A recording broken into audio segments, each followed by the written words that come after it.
Today we're living in an economy in which the billionaires are getting richer while working families fall farther behind. Now, if you're a billionaire, you should not be raking in any more money than you already have because you don't need that fucking money.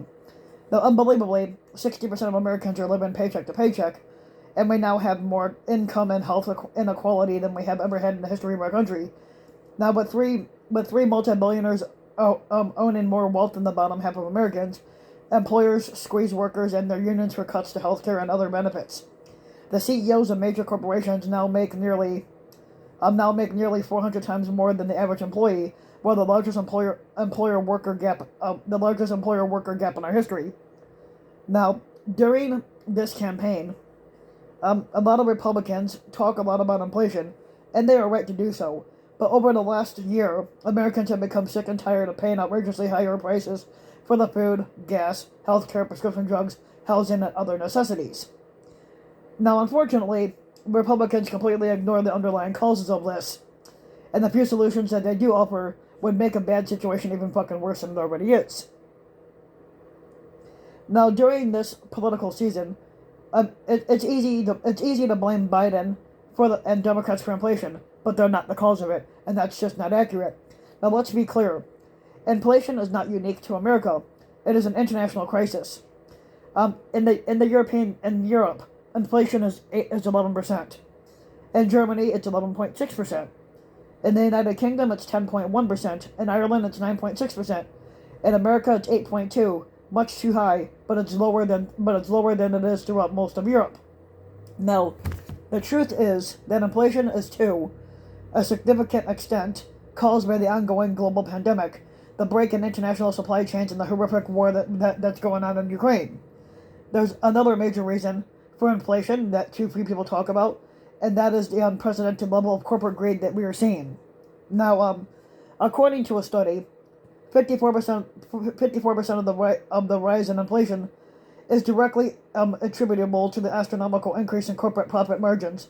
In America, today, while the working class struggles to put food on the table and fill up their gas tanks and heat their homes, corporate profits are at a 70-year high. Now, if you want to know why you are paying $4, $5, $6 for a gallon of gas, you should know that the profits of ExxonMobil, Chevron, BP, and Shell skyrocketed by 169% so far this year to $125 billion. These four huge oil companies are spending over $73 billion not to reduce gas prices at the pump, but to buy back their own stock and increase dividends to their wealthy stockholders. If you're wondering why you're paying 43% more for an airline ticket this year, you should know that profits are up 186% in American Airlines, and they're up 99% at the United Airlines in the third quarter to nearly $1.5 billion. And yes, these are the same companies that received taxpayer assistance of more than $20 billion during the pandemic to cut 6,400 jobs.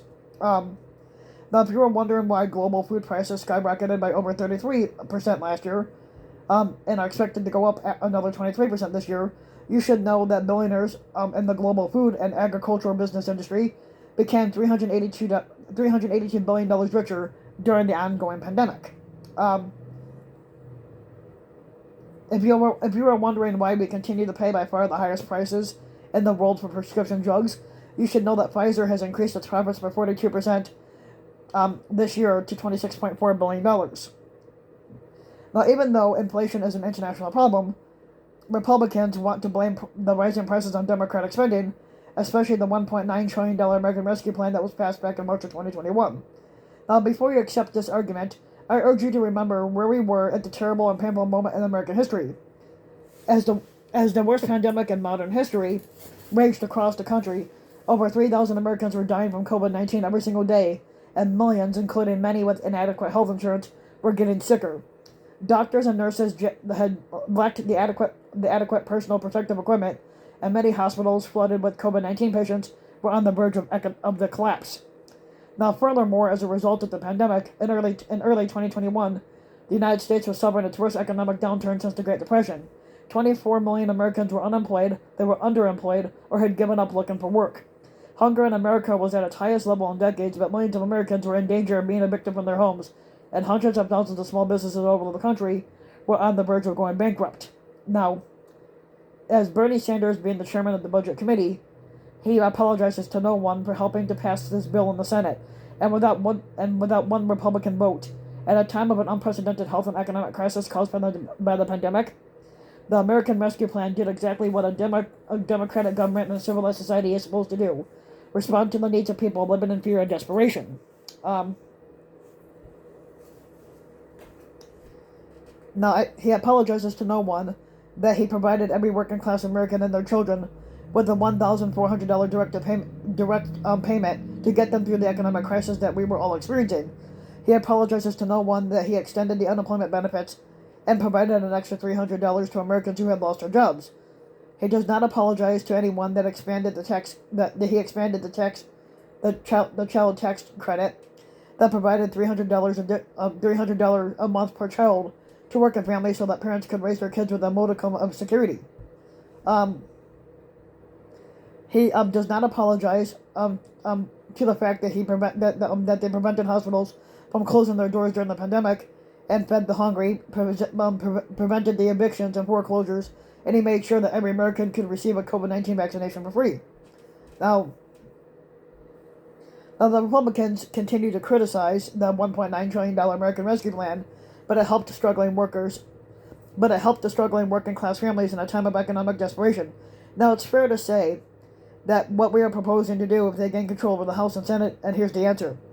Almost all of them, from Senate Republican leader Moscow Mitch on down, they want to provide billionaires a tax break up to $1.75 trillion by completely repealing the estate tax. Now, the estate tax only applies to the wealthiest of the family and the top 1/10 of the 1% of the American families who inherit over $25 million. So, in other words, about 99% of the Americans would not benefit at all from this repeal. If the estate tax was repealed, Elon Musk's family would receive a tax break of up to $80 billion alone. Now, I don't know who Elon Musk's kids are, and I have nothing against them, and I wish them well, but they don't deserve a fucking tax break of up to $83 billion. Now, how would Republicans pay for this $1.75 trillion tax break to billionaires? They would pay for it by making massive tax cuts to Social Security, Medicare, and Medicaid. Now, this year alone, the 158-member Republican Study Committee in the House had proposed cutting Medicare by $2.8 trillion, and they proposed cutting Social Security by $7.29 billion. Or $729 billion. An increasing number of Republicans have even threatened to default on our nation's debt unless they are able to enact cuts to Social Security and Medicare. And how fucking absurd is this?